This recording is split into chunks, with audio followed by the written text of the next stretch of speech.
Dubrovnik. Cloudy with scattered outbreaks of rain and drizzle spreading across the country. It'll be heavy at times in the northwest and west. Hill and coastal mist and fog is expected with temperatures of 12 to 16 degrees. And now you're up to date on News Talk. The Newsround on Off the Ball. With UPMC Orthopaedic Care. When things don't move, rotate or bend like they used to, choose us to help you get back in action. This is News Talk.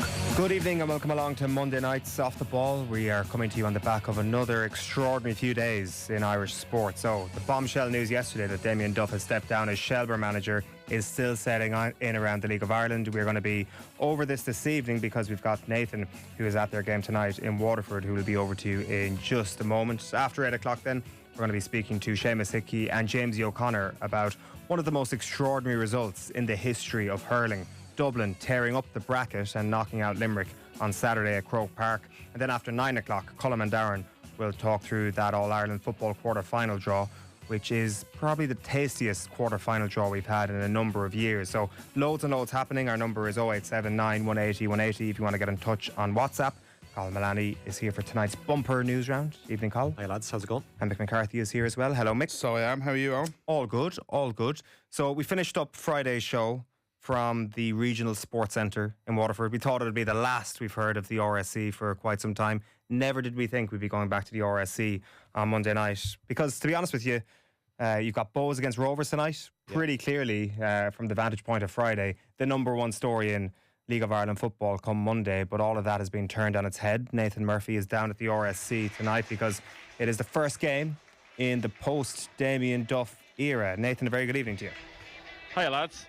So, the story tonight is that Joey O'Brien is in charge, and a lot of people will just be wondering, is this going to be the solution for Shells in the medium to long term now?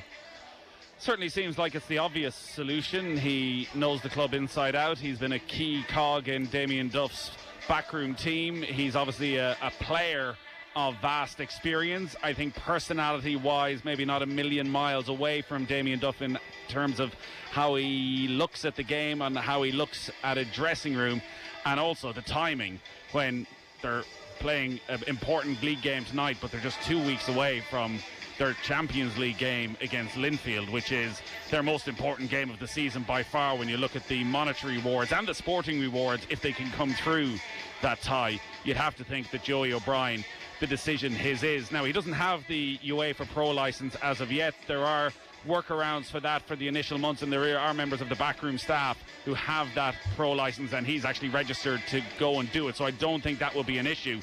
The one question mark might be the fact that he's been given the job for tonight and Friday, and maybe he feels he had to step in to get them through these couple of games. Does he want the job? I think that will be the one question mark and the one question we'll be asking Joey O'Brien after the game tonight. Yeah, we'll come back to that in just a moment, but the other piece of reporting today that was pretty extraordinary was that there might have been an opening for Damien Duff in the immediate future, specifically to go in with Keith Andrews at Brentford. Now, this has been dispelled, it's believed, from Damien Duff's camp. It has. I know Dan McDonald was reporting that Damien Duff has said it's not happening, and it always seemed like a very strange rumour because, well, let's think about it this way. As you mentioned, Friday night's games. If Shelbourne had beaten Derry City on Friday night, Damien Duff would still be the Shelbourne manager. He would have been here tonight. So it's not as if he'd been working in the background talking with Keith Andrews of this might be coming to an end, here's my get out as a coach or an assistant manager in the Premier League. So I think it always seemed like a nice story of putting two and two together and the relationship they would have had from the Republic of Ireland as players, and then working under Stephen Kenny together, and Duff being such a big name and a big personality that it could be a good fit. But it always seemed very, very unlikely. And listen, we discussed it last week. It looks as though it's getting ever closer that Keith Andrews is going to get that Brentford job, which in itself is going to be an extraordinary development to have his first managerial job as a really attractive Premier League one. But no, right now I think Damien Duff, you would expect, will certainly take a few weeks, if not months off. I know he said that it was always going to be Shelbourne or nothing. It was his club. He would die for the players. He would die for his staff. But you'd have to think with the obsession that he had with this team and with management and how good and successful he's been at it over the last 3 years, that he can't stay out of the game for a considerable period of time. So you reckon if they had won on Friday night, Duffer would still be in the job, but it would have just been delaying the inevitable. It would have just taken their next big defeat, their next home defeat, for him to pull the plug on it. It wasn't as dramatic as that result literally pulling this whole carpet from underneath him. Well, I think there was a sense over the last few weeks that his frustration and his anger and, well, his patience was going with the squad, and his struggle to get something out of them, to get what he got out of them last year. And listen, his comments across 3 or 4 different interviews on Friday night, even for Duff, were severe in their criticism. And, I think it was maybe surprising in a way that he started talking about himself quite a bit, and that he was the one having to drive everything, himself and Joey O'Brien, that there was nothing really coming from the players in terms of leadership or motivation, that it was all manager driven, that he was the one who was acting like a professional before the game, having his siesta and eating properly. And were the players doing this? Were they doing what the Shamrock Rovers players were doing? Were they acting the way that the Rovers players act? So that's heavy stuff in a dressing room. But that came obviously because of the performance on Friday night. And I think if they had won that game and coming down here again where they would have felt quite confident despite their inconsistent form, you just don't know. I don't think we'll ever know unless we hear from Damien Duff and he explains his mindset of the last few weeks. But I think it's fair to say that maybe if he got through Friday night and got through tonight, that he would have been still in charge for Linfield, because as much as it's a big game, a huge game for Shelbourne, it was also a big game for Damien Duff, taking charge in the Champions League for his reputation, but also for all they had worked for over the last 3 years, and a winnable game as well. So listen, things obviously moved quite fast from when he left Croke Park on Friday night, and whatever discussions he had with people, and it seems he didn't have many discussions with too many people between Friday night and arriving in on Sunday morning to make it clear to the club's owners and those running the club and then the players that he was not returning and that he was going to leave. Nathan, he's obviously like someone who's very close to the players, wears his heart on his sleeve and so on, and you kind of know what you get with him. But there's a part of me that wonders if there's a little bit of self-preservation here going after, with the comments he made on Friday night, then resigning. Shelbourne are not playing well. They've spent a little bit of money, obviously, after winning the league. Talking to a few Shelbourne fans since this happened, there's a little bit of dissatisfaction with the style of play, with the fact that they've been playing 5 at the back this season when it hasn't seemed to work, and it doesn't seem like there's been any kind of movement from a tactical point of view. So, in some ways there is a kind of a case here of someone's come into the job, has done unbelievably well for these 3 years, has the reputation at the highest it could possibly be. Things are not going as well this year, and it's out the door. There have been managers in throughout history who have behaved this way. There have, and maybe I'm giving Damien Duff too much credit. I just don't feel that is Duff, and that is the way that he would behave, particularly with what's coming down the track in the next fortnight. I understand what you're saying, that maybe he has looked at this and it's not going to get any better, and he's looked around the dressing room and he's looked at the potential targets over the transfer window and realised, do you know what, we're probably going to be in this mid-table struggle for the rest of the season, and how do I get them going again for next year, because we've set the targets so high and they've achieved so much. We're always going to be judged on that, and they're looking also at what Shamrock Rovers are doing, which isn't standing still, and decided, actually, for my reputation, now's the time to step away. I think a win over Linfield and a run, which would have been realistic then to the Conference League, would be massively enhancing for his reputation, and the fairy tale romantic element of a European run for Damien Duff, I would have thought would have been a real driving force. But I think it's very hard to figure out what's been going through his head when, as I've been doing, going back through interviews over the last 3-6 months, and you're sort of blown away by maybe the madness of so much of it and the various different things that have happened over the last few years. But so much of what he had to say was about sticking together, of, I love these guys, I would die for these guys, I treat these guys like family. He said they were his only friends last week. Exactly. Even you look at the last 10 Some days from who's broken whose heart here, I'm not quite sure, but even the last 10 days have maybe been the suggestion that things were turning, in that there was the post-game outburst against Stephen Bradley that's obviously got, I think, nastier than either of them would have expected or maybe even wanted. Then you have the celebration, bowing down in front of the supporters this night last week, and then, as I say, just going probably that little bit too far in terms of his criticism of the dressing room on Friday night. But again, you would feel that the power of his personality is that he would have been able to turn it around again. But whether he felt he could turn it around to the extent of getting them back competing for a league title this year or next year, maybe his own energy levels, which wouldn't be surprising, maybe he just needs a break. Maybe he just needs a moment himself out of the spotlight, because when he's in it, he is all in. And I would have felt that actually he seemed to manage that quite well, in that when you'd meet Duff on maybe a Tuesday or a Wednesday of a game week and at a press conference, he was a totally different personality. He was totally chilled out. Even pre-match, he'd be very calm, full of conversation, and then the post-match stuff was obviously a very different experience, where he was wearing his heart on his sleeve, and maybe that has just got too much from him, and he's decided for everybody's sake that he needs to step out of this. Yeah, for sure. Obviously the big news from the League of Ireland tonight is that the RSC has inserted itself as number one in terms of the soundtracks of League of Ireland grounds. Luke Littler ready to walk out into the pitch there by the sounds of things. It's going to be very interesting to see how this does actually play out in terms of the coverage of the league. Like, immediately you've lost your avenue onto the back page on a number of different weeks with Duffer leaving. I know literally every fan who's not a Shells fan will say the exact opposite. It's great that Duffer's gone because he obviously roped up so many people the wrong way from that point of view. But for the floating voter, it's going to be really interesting to see what this actually does to the league on a wider level. There is one other piece of football news today which we should chat about. We've been waiting for this for quite some time. Have a listen. What makes him a great player on the pitch makes him a pain in the arse off it. Roy Keane is not going home.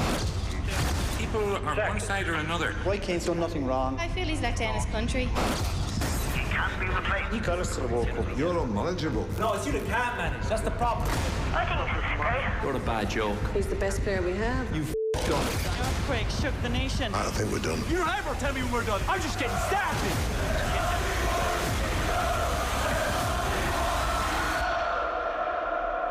Yes, the first Saipan trailer. I'm buzzing about this. Are you? I've heard a lot of talk about this over the last couple of hours, people being dismissive of this. I looked at this trailer and I'm like, okay, this is going to be very, very good. Well, everyone's going to watch it anyway. Whether it's good or not, everyone's going to watch it for sure. It's going to be good. It has to be good. Yeah. Given the content, surely. I think we're too invested. I think everything is just going to be picking it apart, and I'm already annoyed that Roy Keane is taller than Mick McCarthy. I need to come out of this. I need to just relax and try and enjoy it. But I don't know. I think we're too deep inside Pan. I think this might be really good for an English audience. We're talking about it in the office today about how they all know what happened, but they've forgotten the details. A lot of people who weren't of age in 2002 have never knew them in the first place. This wasn't that big a deal. But Roy Keane is this insanely famous man. He's the number one pundit on television. And the biggest thing that ever happened to him is not overly relevant to what they know about him. So great film for them. For us, I just think there's 4 people on this call at the moment. 2 of them had an argument about Saipan in the last 2 weeks. So it's still a thing.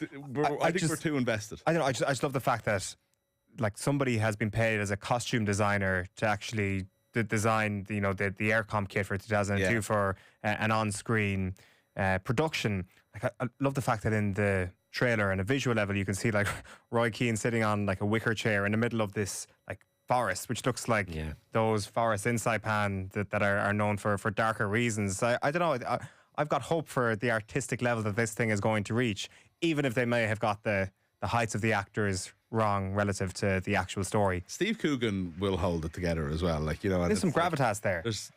And even the accent, it's not over the top. It doesn't seem like he's doing it. Everyone can do a Mick McCarthy impersonation. And I think he's actually decided to be an actor. Yeah. As opposed to someone just doing an impersonation, which I think will bode well over the course of the 90 or 120 minutes, whatever the film is. Nathan, you buzzing for this? Yes. I'm looking forward to watching it. Maybe we should just make an executive decision, the 4 of us here and now, that as a radio show, we just enjoy it for its artistic merit and not analyse it, and not get every member of the squad on to go, no, that didn't happen exactly. No, that wasn't said. No, that's not to perfection. And think of the Damned United. Did it upset you, Mick, because Billy Bremner was 6'4"? Well, Gilesy being about 7'2" was an issue for sure. I think. Look, the best thing that could come out of this, Nathan, is, and more talking about the office, is that these films, if it's a big hit, will spawn, you know, a Netflix documentary series, and we might finally get the Connolly tapes. Yeah, that's the big thing. Just as the end credits are rolling. Yeah. That should absolutely be just as the end credits are rolling, and he's dug them out. He dug them out over recent months as well. So yeah, I'm interested to see what the sort of ensemble cast is and who's playing all of the other squad members and what sort of role they have in this. We obviously had Mick McCarthy on the show a couple of weeks ago, and Mick was talking about meeting Steve Coogan and thinking he probably wouldn't go to the premiere or maybe get an invite to the premiere. So yeah, it took me a while to get to grips with the fact that this was actually happening, and now that it's there and the trailer is out, it feels real, and I think I'll get to the stage where I can just go and enjoy it. And you're right, I think if you're an English audience and you're coming to this late and that was that thing, oh Roy, he didn't go to the World Cup, did he, or something like that, might get a sense of just how big it was in this country. The funniest outcome here is that it is actually an artistic masterpiece, and critics are like, oh my God, this is like 5 stars, just unavoidable for the Oscars next year. Best picture, best international flick, Saipan, or like Steve Coogan wins an Oscar for like playing Springsteen movie up against Mick McCarthy and Saipan. And also it's like from the producers of Cocaine Bear and Kneecap, a far more extraordinary story than any of those two narratives.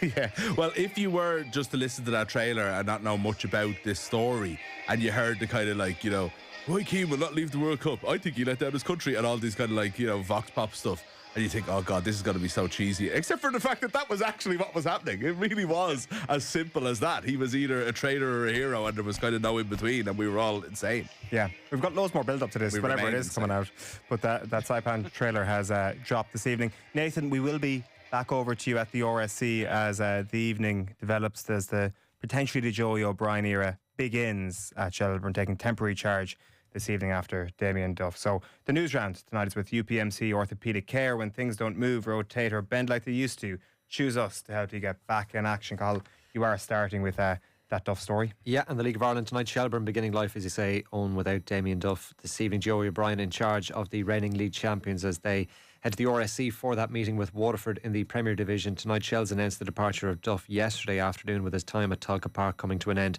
after almost 4 years. And in that time, Duff guided Shells to the league title last season. They also reached the final of the FAI Cup as well during his time at the club. And speaking to our own Ben Symes after his side's loss to Derry City on Friday night, Duff said his players needed to improve on what they've produced so far this season.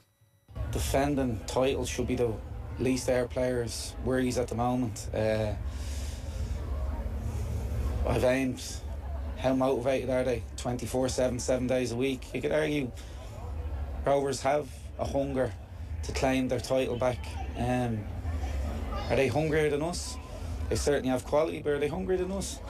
You'd aim over the 21 games, 22 games for us already. They possibly are, which is damning on them, but certainly me as well. So everything comes from the top. So it's a big gap. But like I said, defending titles is absolutely the least of my players' worries at the moment.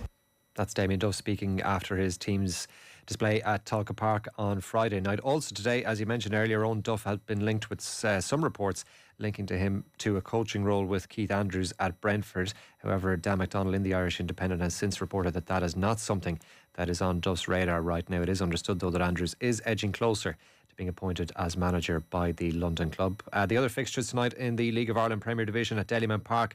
The leaders Shamrock Rovers up against Bohemians. Elsewhere, St. Pat's face Derry City. Sligo Rovers play Galway United, and Cork City take on Drogheda United tonight. And there is a new signing today for Cork City. They have announced that defender Rory Feely will join the club from Crawley Town. Just to mention as well, the First Division fixtures. Leaders Dundalk away to Finn Harps tonight. Cove Ramblers host Kerry. Bray Wanderers play UCD. Treaty United face Wexford, and it's Longford Town versus Midlands rivals Athlone Town. Owen has been in touch to say this Saipan movie would be so much better if it was a documentary narrated and reported by Alan Partridge, which probably not a bad shout, to be fair. Yeah. Where do you want to go next, Colin? The Club World Cup, some games there this evening as well. The final round of games in Group B get underway in under an hour's time now at 8 o'clock. Atletico Madrid go up against the group leaders Botafogo, and then second place PSG. They're level with Atletico on 3 points. They face the Seattle Sounders in both of those matches underway from 8 o'clock Irish time. Have either of you had one single conversation in a non-work environment about the Club World Cup? No, we've had a few conversations in a work environment though, haven't we, Eoin? Yes. It has not come up. It has not come up. We're going to talk about the hurling, everything in a few minutes, and it's like, I'd never known. I was forgetting who I was replying to and stuff like that. There was so many messages coming through, and Saturday, that was once in a lifetime moment, fine. But, you know, I don't think I've got one message or heard any conversations about the Club World Cup. Nobody is watching it. Nobody is aware of it. Nobody cares about it. Yeah, well, I'm on the same page as you. I don't want to speak for Nathan here, who's eavesdropping in, but I think he's probably a proponent of the Club World Cup insofar as he can be. I think he definitely takes more of an interest than we would. But I'm apparently in the knockout stages when we get there, which definitely isn't. I know it's the final round of games, as you just said. Once we get to the knockout stages, apparently that's when we're all going to start caring. Right. So brace yourself, is all I'd say. I'm really, really excited about this weekend, Cathal, the fixtures for the quarterfinals. Yeah, they've been confirmed for the All-Ireland Football Championship quarterfinals. They'll take place next weekend, and the fixtures will all take place at Croke Park. 2 of them on Saturday and 2 on Sunday. The first game up will be Donegal against Monaghan next Saturday at 4 o'clock. That'll be followed by the meeting of Dublin and Tyrone from 6:15. Then on Sunday, it's Meath versus Galway at 1:45, and Armagh then play Kerry in the final game of the weekend at 4 o'clock on Sunday. All of that means it'll be a 6-day turnaround for Donegal following their win over Louth and Ballybuffet yesterday, and their manager Jim McGuinness says that although it's a tough schedule, they're still looking forward to returning to Croke Park. He spoke with our reporter Scarlett Harron yesterday.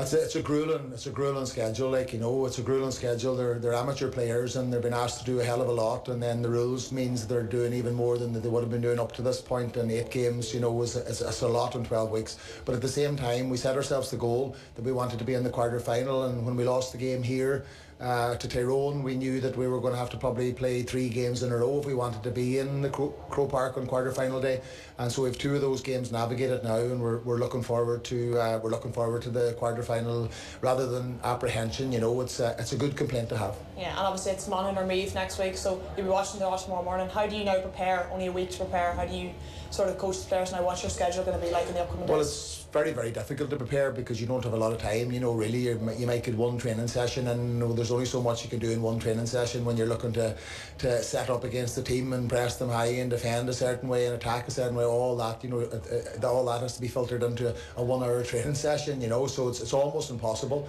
But listen, it is what it is, and we just have to get on with it now. I think we have to trust our own processes. Yeah, I mean, I think people who said that there was no jeopardy in this format should have listened closer to the GAA managers who've been at the coalface for the last 3 years, and this format has been thrown out because of a perceived lack of jeopardy, which just simply is not true. You look at the last 2 years. Last year, 3 of the 4 winners in the All-Ireland quarterfinals had that week off last weekend. The previous year, 3 winners out of the 4 came from a rest as well. And the one exception to that 2 years ago actually went to a penalty shootout, so that was a draw. And then the one upset last year from a week off versus a team that was playing the previous week was that Galway-Dublin game, which was a bit of an upset and a bit of a shock on so many different levels. So the deck is loaded against Jim McGuinness and that Donegal team because they did not win the group. The deck is loaded against you for not winning as many games as possible in the group stage. And that, for me, is jeopardy. And we're throwing this all out next year for that exact reason, that there's not enough jeopardy. So let's see what happens this weekend. There could be the 1 year now, to be fair, where you do have people coming through the week beforehand where it might actually upset the apple cart a small bit. But I don't know. I think there'll be limited sympathy for Jim McGuinness this week. We don't know what his private opinions are after seeing the fixtures this afternoon, but certainly they were out last weekend, and they're going to be out first next weekend. So I would suspect that he's not overly pleased, especially when he looks at a team like Kerry playing last Saturday. Yeah. First out last weekend, and then they're last out next weekend. I think, and look, I mean, I was critical of them a couple of weeks ago with the CCCC stuff. That was only last Monday, actually. Wow, time goes by fast, doesn't it? Or slowly is probably what I'm trying to say. But no, like, I think he'd have a point here if he was the big complaint, because I don't really understand what the difference is between the Meath Galway fixture and the Donegal Monaghan fixture, other than, well, I suppose Galway did play yesterday as well, so this was not that big a difference. But somebody's got to suffer. It had to be Kerry. The Kerry game had to be the main event on Sunday. The Dublin game had to be the main event on Saturday, I think. Yeah, and the situation there, for people who aren't aware, is that RTE have the first pick So you're going to pick Armagh versus Kerry, and then that means that's your 4 o'clock on Sunday slot. So that's straight away locked in. And then I presume GA Plus of the next 2. So then they would pick Dublin Tyrone, obviously, as the second best game. So that'll be a Saturday. And then it's a toss of a coin, really, between the other 2 fixtures, I think, anyway. And then RTE are left with the 4th pick, which will go back to Sunday as well on the national broadcaster. So it's out of their hands on that sense, but it's also out of their hands as soon as they lost that game to Tyrone. That's it, isn't it? Like, I mean, there was a time when they would have lost the Tyrone, that was the end of their championship, so, like, that happens. And, yeah, I don't think they can complain too much. But I think you're right. We were talking to Mike Quirke last week, again, about the great last round of the group stages and sort of saying goodbye to them. And he was like you. He's kind of, I've always been a proponent of him. He said people who aren't involved in teams don't understand that jeopardy. That from day one, finishing first, second, or third, as well as obviously fourth being the ultimate disaster, matters and matters all the way through as well. So yeah, maybe we should have taken them at their word. As I said, I'm buzzing about these fixtures. I think it's the best quarter-final lineup we've had in a number of years. I think it's down to the strength of the teams who've had to come through the preliminary quarter-final. I think we might actually have 1 or 2 teams actually winning from that perspective as well this weekend. But like, you just think as well of what this weekend is up against in terms of recent comparisons of quarterfinals. Like, they've been miserable for so many years. Like, I think of that 2022 Saturday where it was Derry versus Clare and Cork versus Dublin. Just an afternoon that would suck the joy out of anybody. And then yesterday you had Derry versus Kerry.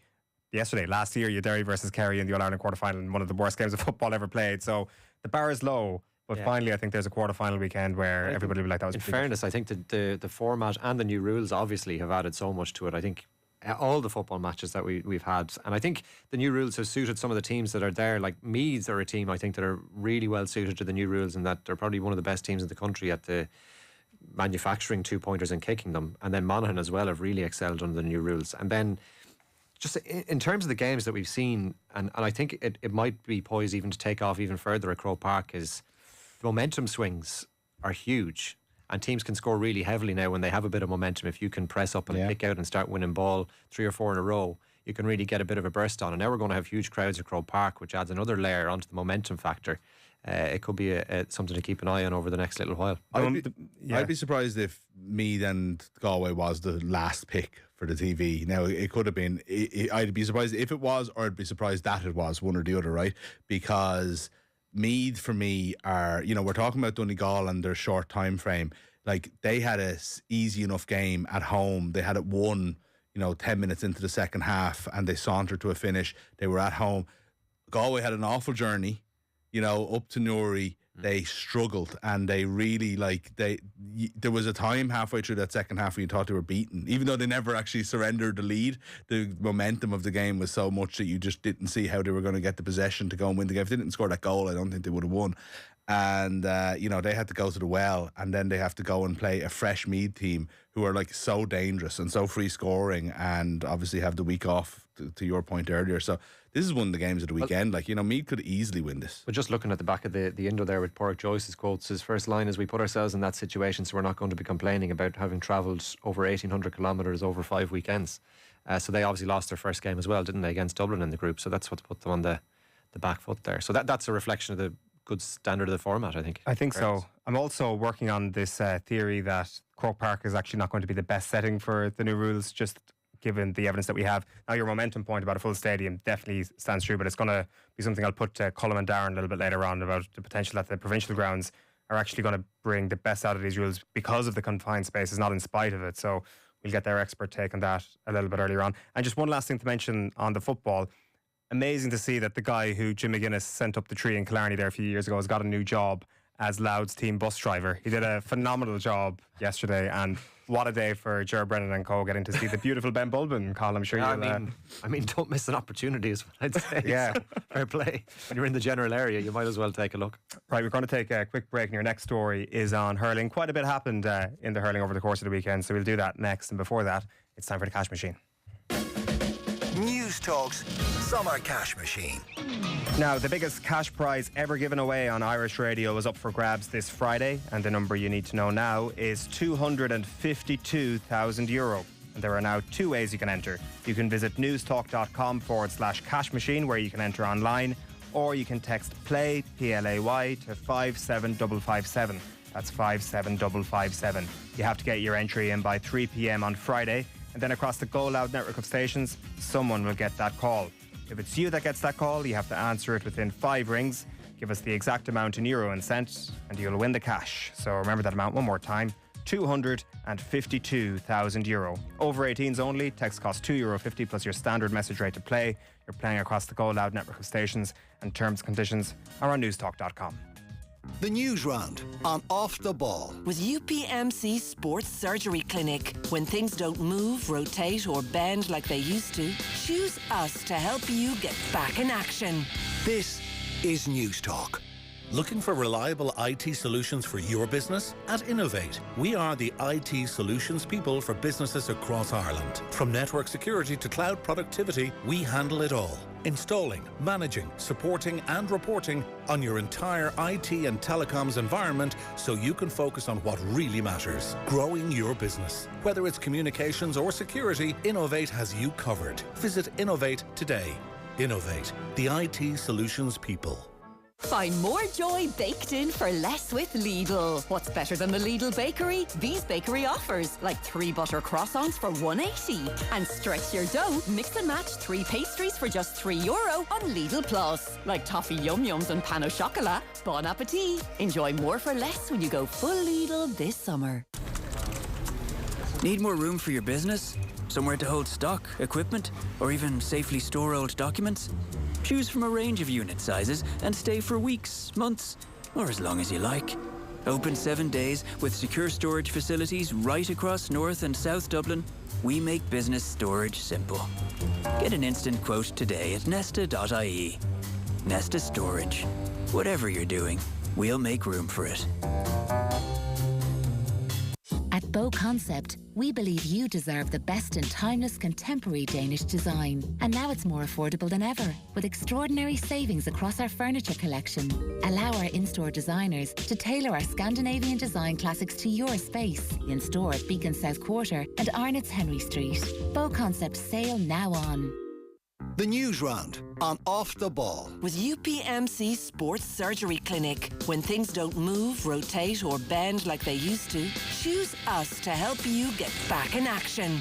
This is News Talk. You're welcome to an extended Monday night news round. It's Eoin, Mick and Cathal here in studio, and we are turning our attention to hurling, Cathal. Yeah, we are, because Dublin manager Niall O'Callaghan says they'll remain grounded in the aftermath of their win over Limerick in the All-Ireland Hurling Quarterfinals on Saturday. The Dubs produced one of the biggest shocks in the modern era to beat John Kiley's team by 224 to 28 points, and they did it all with 14 men for much of the game after the first half dismissal of Chris Crummy. And Dublin now set to play Quirke in the All-Ireland semi-finals on the weekend after next, and O'Callaghan says they're remaining focused on the wider picture.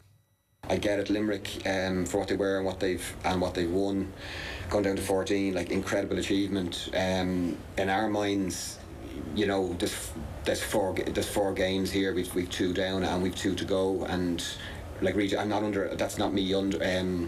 I know I understand what you're saying, and I know we look back on this day like that. But as regards ourselves and the way we go at things, there's 4 days there. We've 2 down. We obviously had a huge actual challenge. The way things went into the Munster final, we knew it was going to be a huge day there today. We knew that challenge, but it's 2 down and we're out again in 2 weeks' time. I don't mean to state the obvious, but that's the way, you know, we'll park this in the morning, and we look forward to kind of fortnight's time. So not to understate the day that's in. I totally understand what we have achieved, but this will be long forgotten as well if we don't follow through in 2 weeks' time. Every time he speaks, you just get the sense of an extremely impressive man. And to be fair, before last weekend, it was kind of based mostly on his words and maybe the results of the team. You were unsure if they were making improvements on last year. I think clearly they're better than they were last year, given that result on Saturday. But it's amazing how quickly it's just consensus now that this is the biggest upset in recent hurling history. Like, I've even heard the Offaly Antrim thing dismissed as, no, this is a bigger result. It seems unanimous that this is the biggest one that anybody can remember. I think, did Laois beat Dublin in one of those quick turnarounds? Yeah. That was one of the big ones of recent times, but this is... They were, and Kerry beat Waterford in 1993, which was a huge one, and, you know, you had other ones throughout history where things like that happened, but I think what you take there is, like, Waterford at a low ebb at that time. Offaly, fair enough, were a coming team and, you know, would go on to win Leinster again the following year and, you know, would win All-Ireland in 94, but they weren't Limerick. This Limerick team are arguably top 2 or 3 greatest teams of all time. And I know they probably haven't been at their imperious best over the last 2 seasons, but the idea that a team at what we thought the level of Dublin was would come and beat them, and to do it with 14 men. Like, it's the 14 men thing is just remarkable to me. You look back at the Clare-Cork game earlier in the year where Clare had that big comeback and almost won the game in the end. Was it Shane Barrett was sent off that day? I could be wrong on what player it was, but it was in the middle of the second half. Completely changed the game. Everything, like it went from Cork easy win to Clare should have won the game just by that sending off. Darren McCarthy in the Cork Tip game sent off before the game. It's a non-contest. Tip actually getting praised today. I even heard Skettle talk about them on the hurling pod for how they stuck with it that day, because that game was over after 5 minutes, And then you see this thing. Dublin are 2 points down after 15 minutes of the game, and their captain gets sent off. Like, there is no, they're hurling well, game ruined. That they were the texts that were going around at that stage of the game. And, for them to go on and then be 5 points up at half time. They won the second half of the second half with 14 men by 7 points. It's actually beyond belief. Like, we should talk about Limerick and their part in it, but just from Dublin's point of view, I've never seen them hurl like that.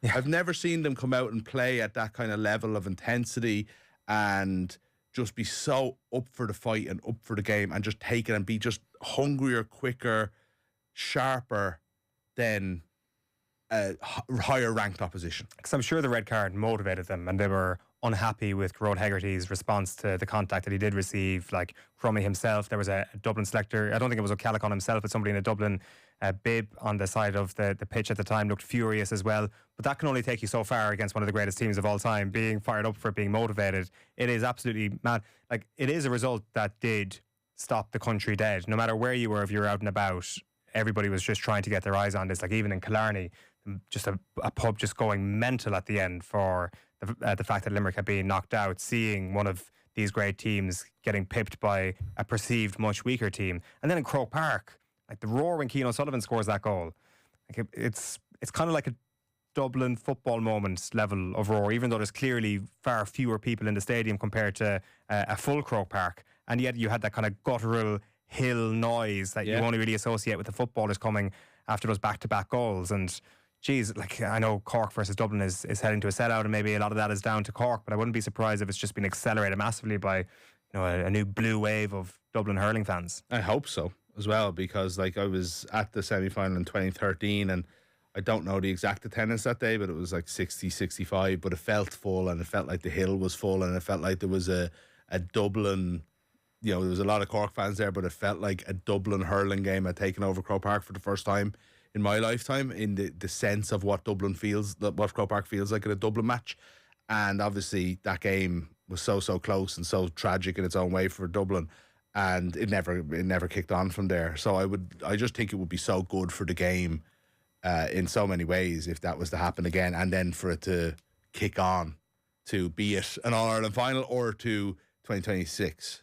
Yeah, but there's always been huge potential, hasn't there, in Dublin hurling? When you look at the club scene here, and the clubs that have done well, Coolan, Fianna, obviously now O'Callaghan's come in now from the club scene, that they've always threatened maybe to break in and become, I think the challenge for them is probably to become a consistently top 5 or 6 team that they probably is very achievable, I would say, for them, if they can just maintain that level of performance or something close to it that they produced the last day. Yeah, for sure. Yeah. Paddy's been in touch to say Limerick were cocky, agreed to play in Croker to prepare for Kilkenny. Their young lads didn't even turn up on the hill. They didn't think they had to work hard to win, made lazy mistakes, didn't tackle, and paid the price. Definitely going to put that to the lads after. Yeah, there's an element of that, I think. And there's also an interesting question around what you do with the extra man when you're a man up, where you position him. I think, did Limerick kind of leave him back in the back? Man in the full back line, Kind of, does that invite a team onto you then and give Dublin a chance maybe to gain a foothold? They still can get their shots away from out the field. Especially when John Heatherton comes on at half-time and just takes up two against one. Well, Patrick's made that point in the text as well. Great win for the Dubs, old-fashioned hurling with high ball into the square and putting their bodies on the line. John Heatherton, what? When I saw him on the bench, I was kind of scratching my head. Yeah, I thought you had to go with your best foot forward, but you'd be tempted to keep him in reserve for the Cork game if it's any bit close. A John Heatherton burst for 20 minutes, especially a full forward, is going to ask serious questions. But there's really good performances all around the pitch from Dublin as well. Like the challenge will be to kind of reach that pitch again in 2 weeks' time. Like, that's not going to be easy. I do feel like they left everything on like There's so much to it. Like, it was unbelievable. From Limerick's point of view, I think that text is one of those, like, I can understand it, but it's a little harsh. What I think happened is they did probably, to some extent, slightly overlook Dublin. I don't think they didn't prepare for the game. I don't think they didn't look at opposition analysis or anything like that. But I just think that they probably thought they would do enough, and especially when it went to 14. And it's an oldish team, Limerick, and I think that's an important point. Like, I was looking through it today, the 2018 All-Ireland final, of the 20 players that played that day versus the 20 players that played on Saturday, 13 of the Limerick players played in both games. That's a lot. It's a huge amount. It's a huge amount, and it's like four new guys started, and two of them are, Barry Nash and David Reedy, who are, I think, 29 and 30, and then three guys come off the bench of the 7 new players, right? So it hasn't been that much turnover. Now, that can happen in a team that, is one of the greatest teams that has so much success, is that these guys are not going to be replaced by better players, so they're going to be there for slightly longer. It's fine, and it's not even an age thing or a fitness thing. I think it's just miles in the clock. And eventually you get caught with that little bit slightly overlooking a team. They come out with a performance that we did not see coming. No, nobody saw coming. It wasn't there in Dublin, from what we could have seen.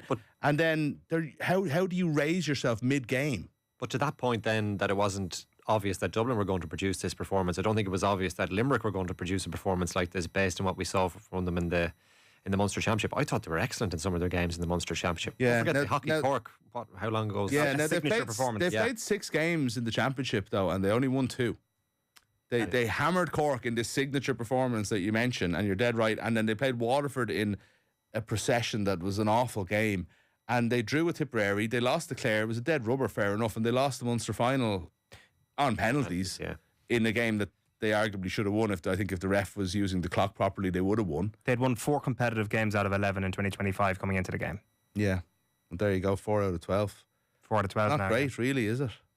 No, and I guess we wrote off the league form because it's Limerick and they've been underwhelming in the league in the past. And then that performance against Cork kind of felt like it answered all those questions that might have been around them at that point. And what do you do now? Because there's still loads of hurling in it. They're still within, honestly, the referee playing a phantom minute from winning Munster for 7 in a row. And so do you break it up? I do think there needs to be a little bit more evolution in the team. There's got, again, who do you drop? It's not even an individual thing. It's just you need the likes of English, the likes of Cathal O'Neill, who's not starting. He's gone backwards this year in terms of his playing time. You need the likes of Shane O'Brien. I'm surprised isn't getting a game. You need these guys to take over as the leaders of the team now, not the guys who are coming off the bench for 10 minutes. That's pretty much the theme on the text line as well. John in Limerick says, lads, Limerick haven't the same quality players coming through. Sooner or later, the multiple All-Ireland winning Galacticos would run out of road and transition is missing. A different John says the Dubs were outstanding. Too many Limerick players just didn't perform. The Limerick line were very poor. Limerick clearly had Kilkenny on their minds. And then we can get us on YouTube as well, by the way. Our WhatsApp number is 0879 180 180. But on YouTube, Nick Kerr says Cork Dublin already heading for a sellout. Just Nally left on general sale, so that's pretty much guaranteed to sell out at this juncture. Gut feeling it's going to be an Armagh Tyrone final, says one texter. Another one says bet all pundits will go with Armagh. Somebody says Aikino was better. That's Jungle Line in touch to say Aikino was better. We haven't seen Saipan yet. We can't just say Aikino's better. Although in fairness, I feel like Aikino has been forgotten by history. What a piece of art that was. And then finally, Paddy D says, lads, surely we mentioned Alex Dunn getting an F1 outing for McLaren. Don't worry, it's in the weekend. Well, do you want to skip on to it there? Sure. Alex Dunn, the Offaly man, will take a massive step in his motorsport career. This weekend, the 19-year-old will take part in Friday's practice session in the McLaren Formula 1 car at the Austrian Grand Prix. The McLaren development driver has won 2 F2 feature races this season and currently leads the driver's standings there by 3 points, and he's set to sit in for McLaren driver Lando Norris for Friday's hour-long FP1 session, which starts at around 12:30 Irish time. Did he joke canning us? He did. Well, let's just pull back the curtain here a little bit. We had Alex Dunn on Friday afternoon. We were like, Friday, busy day, interview with an F1 driver, or F2 driver, Freudian slip, F2 driver, and you think to yourself, there's no motorsport this weekend, no F2 race. We could hold this till next week. Take that risk. Nothing's going to happen. Like he can't possibly have a win. He can't have a crash. Nothing can happen this weekend. And this is why we didn't hold it when we put it out last Friday, because we knew that this news was in the ether. He was going to make some sort of massive jump up. He's doing remarkably well. This is just another remarkable step up for him. He's been in the car before. He's got a test drive in the McLaren car earlier this year, and then got a second one last week around the same time as Brad Pitt in the McLaren F1 car. This is just crazy stuff, really, for the Offaly man. So if Piastri or Norris go down, do you think they're going to go for Alex or for Brad as the stand-in? Sorry, it's an Brad. Injury. Yeah, if one of them is going to be turfed out, it might be Lando Norris at this point. I know it's only, you have to bring a rookie in for a couple of test drives every year. So that's he's 19. There's plenty. There's time on his side. It's his first year in Formula 2. But the fact that he's seen this way by McLaren is so promising. Yeah. Where do you want to go next, Al? Let's go to the golf from last night. Tommy Fleetwood narrowly missed out on claiming his first ever PGA Tour title after losing out by a shot to Keegan Bradley at the Travellers Championship in Connecticut. The Englishman had a 2-shot lead with 3 to play and led by 1 on the 18th tee, but he 3-putted from just off the front of the green as Bradley made birdie to win by a shot on 15 under par. It means Fleetwood has now recorded 41 top 10 finishes in 159 starts in the PGA Tour, but he still has to win, and he says he'll take the positives from the week despite his disappointment. I'm upset now, I'm gutted, I'm angry. When it calms down, look at the things that I did well, look at the things that I can learn from. I said yesterday, I haven't been in this position all year, so it's been a while. Felt like I did a lot of good things, but there was things that I definitely can do better, and I have to do better.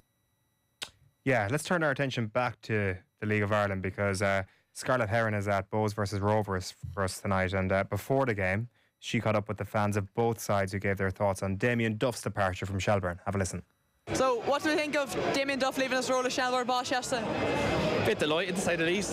Sick of his throwing his toys out of the pram job. It was pretty funny at the start, now in fairness, but it just got ridiculous at the end of it. I don't think it's a surprise, the way he's been going on in his media interviews after games lately. I think the cracks have been appearing for a long time, so I'm not surprised by it. It's probably not good for the league, really. He's a big name, so he would get a lot of people there. But I don't know. It seems weird the way he left, and I don't know why he would leave after winning the league with them. Whether it's with the players or someone else, I don't know. But brilliant player, brilliant personality, good guy. Won the league last year. The league will survive without him. He brought a lot of attention to the league, and you can't deny that, yeah. 100%. Okay. Do you think the league will suffer now without him? No, I don't think so. I think it'll keep going. He brought a lot of attention to it, but there's new fans coming to it all the time, and I think the league will keep going either way. I think he thinks that he can put himself on the papers, get the bad press away from Shells, put it onto somebody else. No Duff, no problem, it turns out. Let's go to the Waterford RSC, Nathan Murphy. Yes, 2 minutes gone, and Shelbourne lead Waterford by a goal to nil. And would you believe it, it's Harry Wood who scored the greatest goal of Damien Duff's reign, that title-winning goal up in Derry last November, who has scored for Shelbourne. Joey O'Brien Shelbourne, as we now have to refer to it. First attack of the game, down the left-hand side. Tyreek Wilson whipped in a really dangerous ball. Bounced across the 6-yard box. Mipo Adebeko stuck out his right boot. Didn't quite get there. Don't think he got a touch, but Harry Wood snuck in at the back post and knocked it into the empty net to give Shells the dream start. There's a good travelling support here. I've just been over chatting to quite a few of the Shells supporters who were all quite calm and felt that maybe if Duff had taken them as far as he felt he could, that now was the time to do it. All a little bit unsure though what it means, and certainly frustrated by the timing of it, but they'll be pretty happy with how their side have started this game, and they've made the dream scenario under Joey O'Brien with that very early goal from Harry Wood. Means they lead by a goal to nil. Thank you very much, Nathan. We've also got a goal at Dalymount, Carl. Yeah, Dale Rooney has put Bohemians 1-0 up there against Shamrock Rovers. That goal came after just 2 minutes, so it's Bows 1, Shamrock Rovers 0. And don't forget, Bows looking to beat Shamrock Rovers for the third time this season, if they can pull it off tonight, which would be quite a run, given we're only in at the end of June.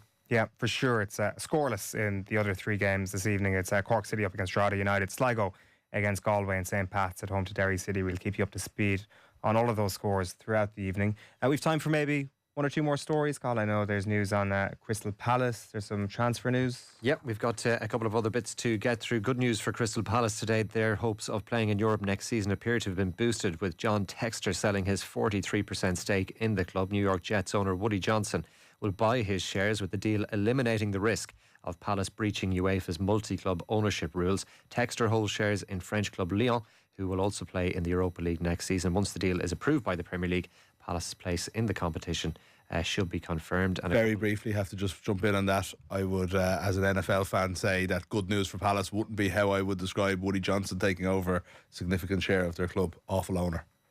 The Jets. I don't know what he'll do with Palace, but he's a terrible owner of the Jets. Terrible in a sporting sense. Yeah. Okay. Yeah. Oh, sorry. Yeah, in a sporting sense. If he's obviously, how he is as an owner of businesses is up for debate. I don't know about that, but that's how he has done for the New York Jets is not good. You're saying he could be a terrible human being, but what I know is that it's much worse than that. He's terrible in a sporting sense. Right, we might have to leave the news round there, Carl. Thank you very much for that this evening. Mick, thank you. We've got plenty more to come this evening. We're going to have James O'Connor and Seamus Hickey joining us to talk hurling after 8 o'clock, that extraordinary win for Dublin and Croke Park on Saturday. And then after 9 o'clock, we're going to bring you the Gaelic football roundup from the weekend. And let's be honest, a preview of the All-Ireland Quarterfinals. We're absolutely buzzing for these. So it's going to be Darren O'Sullivan and Colin Boyle joining us after 9 o'clock. We'll take a quick break. Back after these. The News Round on Off the Ball. With UPMC Sports Surgery Clinic. When things don't move, rotate or bend like they used to, choose us to help you get back in action. This is News Talk. Lunchtime Live. I have had a few women who have come back to me and say the guy didn't pay or he wanted me to go halves. It's never worked out because it doesn't give a good first impression, and any guy that is really interested will pull out his wallet. A man to ask you to split the bill on a first date? I'm quite happy with that. I was listening to Frances and she sounds wonderful, but I think of a lot of her ideas are very old-fashioned to what's going on in the real life today. I know who I am and I can pay for my